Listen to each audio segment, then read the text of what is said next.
No, pack it up. Pack it up. Fun's over. Fun's over. Fun's over. The Elon Trump drama is done. Okay. We can't have anything fun. We can't have anything fun, dude. Fucking hell. Siri, play Bad Blood. Oh my God. Birthday ruined. Yeah.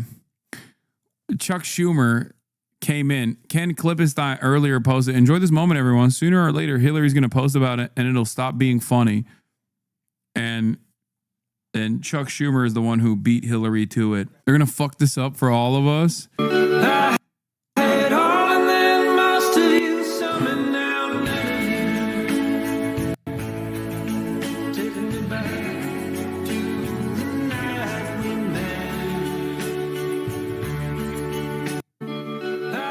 Worst streamer. Other points from a source familiar pushing back on the allegations. Everyone knows President Donald Trump kicked Jeffrey Epstein out of his Palm Beach golf club. The administration itself released Epstein files with the president's name included. This is not a new surprise. Elon is uncovering. Everyone already knew this. This part is the funniest. This part is the funniest counter because it's like, dude, everybody knew he was affiliated with Jeffrey Epstein. What the fuck? Come on, man. Why you got to bring that up? Everybody knows he was besties with Jeffrey Epstein. God, we all knew, duh. If Elon truly thought the president was more deeply involved with Epstein, why did he hang out with him for 6 months and say he loves him as much as a straight man can love? Okay, that last part is good. Prime time has started on Fox. Let's take a look at what they have to say. I will say this, not a lot of fucking drama from the Republicans. They're having a better go at it than I thought. Musk won't forgive what they did to him. But a little beef about the big, beautiful bill. Guys can get over that. Oh, never mind. They're just like, they're just joshing. Pedophiles. But we don't always mean it. These are two big dogs living in close quarters, kind of like roommates.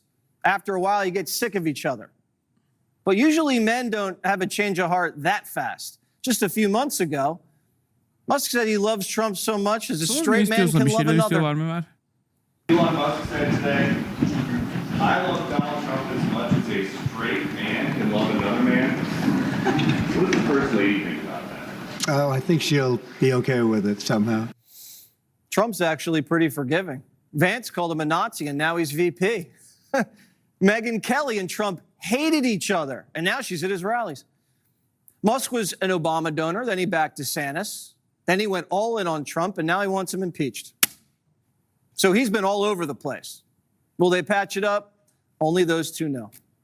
If you said I was on the Epstein list, it might take me a little while. But guys get over stuff.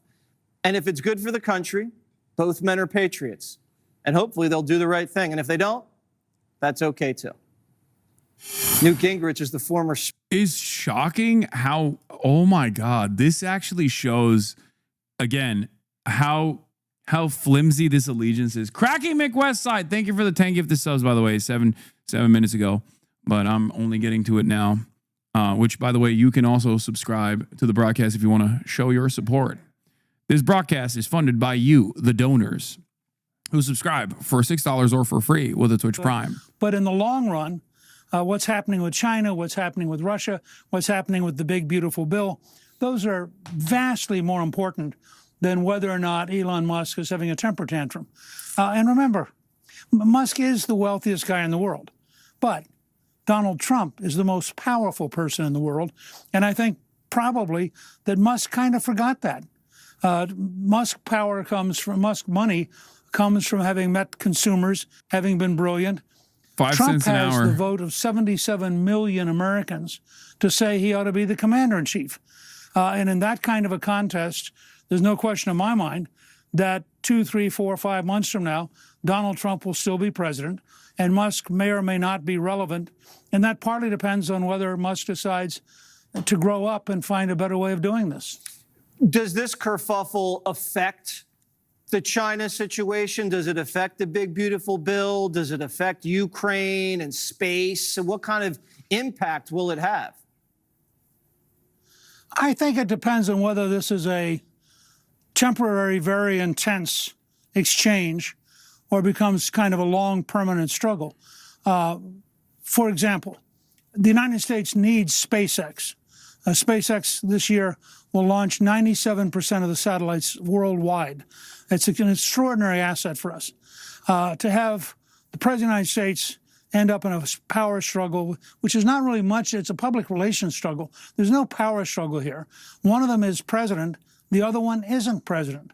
And Dog, he called him a pedophile. and I think it's part of what Who needs to frustrates be Elon impeached. Musk, is that, he has a fairly high sense of himself, and should. I mean, I think he's a brilliant guy. I think the things he's done are remarkable, but they're remarkable as an entrepreneur. Henry Ford didn't end up running the country.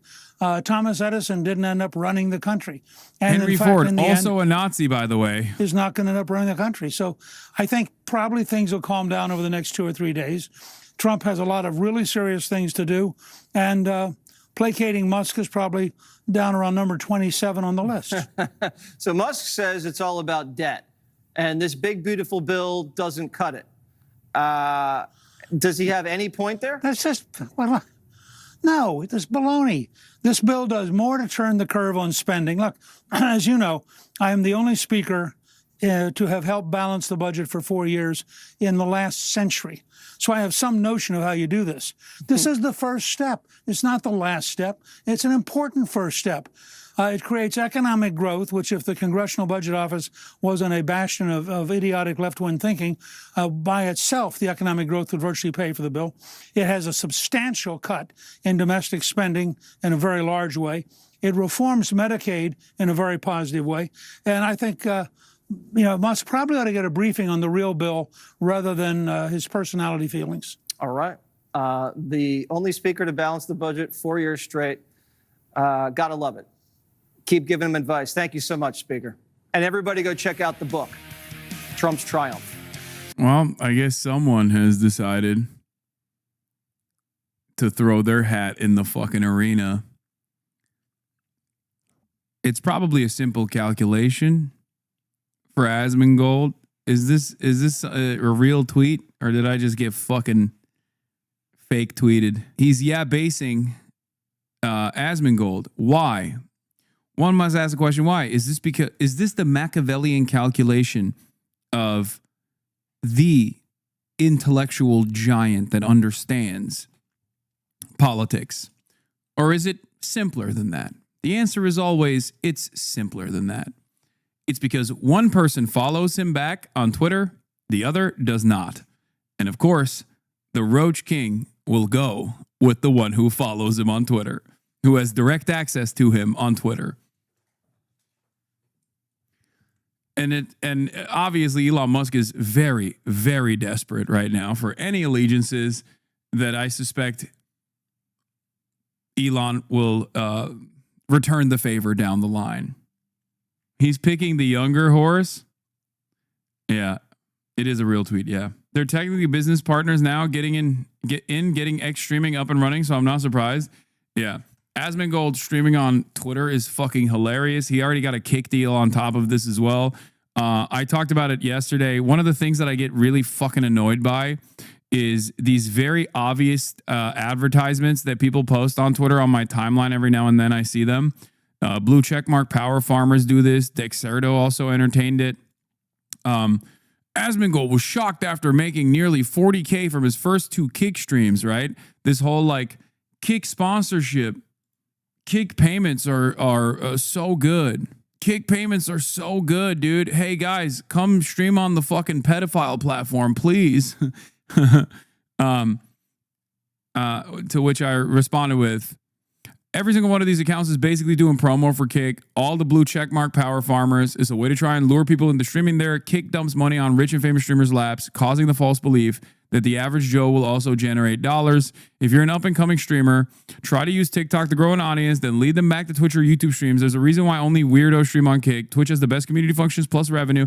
Saying this as someone who's been banned 1,000,000 times. Why is it a pedo platform? What was the long two-parter video series that came out identifying all of the people that disseminate and create CSAM on Kick? The average Joe streamer earns significantly more per viewer on Kick, and it's not even close. The point of Kick Partner is low barrier to entry. Smaller streamers can earn the same per viewing as big names with multi-streaming. There's zero risk. I stream on Kick and the only growth on the platform are people who already have established communities and they're going into other streams. Then you go into partner streamers who average 50 to 75 viewers and no one chatting. How does that one work? Is it beneficial to openly view bot? What? As a mom of two? Oh my God. Are these bots too? Or are these like real fucking people? Something About Chickens was the person who made the video. If you're an up-and-coming streamer, if you want to make a name for yourself, remember, going to Kick is career fucking poison, okay? It's going to limit your growth. There is a reason why so many fucking Kick streamers, even the top Kick streamers, have tried to actively make inroads with Twitch and YouTube. It's almost entirely botted into oblivion. Every single big content creator that goes there suffers negative consequences with it. XQC is the greatest example of this. Once one of the biggest content creators on this platform for years, okay? For years. For like 4 or 5 years, he was the top content creator. He had a longer run of dominance on Twitch than any other fucking content creator. And once they went to Kick, once he went to fucking Kick, I mean, he made $100 million, right? That's it's over at that point. Like, I understand why he did this, but you're not going to make $100 million. You know what I mean? If you look at his statistics now, he has a third of his audience that remains. If you want to grow, you can't grow on Twitch. That's for sure. Twitch is not the platform that you will grow on exclusively. Twitch, on the other hand, is the platform where you will gain more legitimacy as a content creator and will be able to generate a lot of value, a lot of revenue off of the audience that you cultivate. But you bring in new people off of TikTok and off of YouTube. I said Twitch twice. Oh, sorry. Kick is not the platform where you will generate revenue. But the idea that you will have 3 to 4 times, like, it's not a guarantee that you're gonna continue growing.